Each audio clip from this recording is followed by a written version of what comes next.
Many people consider that if UFOs represent extraterrestrial intelligence, then they would simply land on the United States White House lawn and prove to the world that they exist.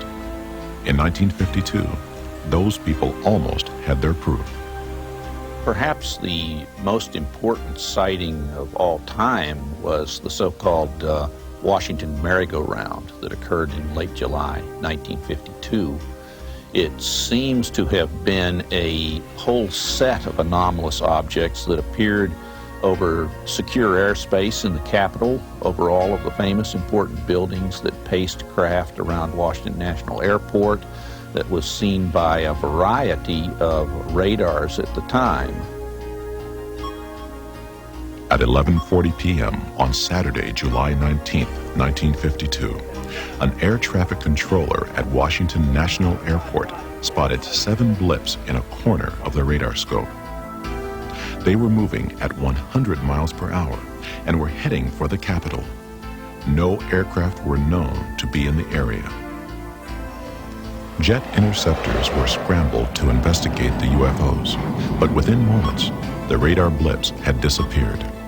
When the jets landed, the UFOs returned. That sighting has never been adequately explained. Because it happened in Washington, D.C., it alerted everybody right on up to the President of the United States and caused a national press conference by the Chief of Intelligence of the Air Force to try to calm everybody down.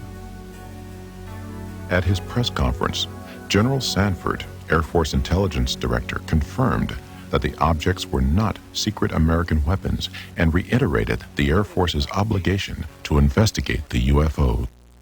We have received and analyzed between 1,000 and 2,000 reports that have come to us from all kinds of sources.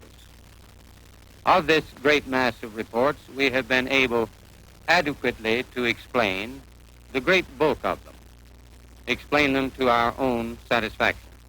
However, there have been a certain percentage of this volume of reports that have been made by credible observers of relatively incredible things.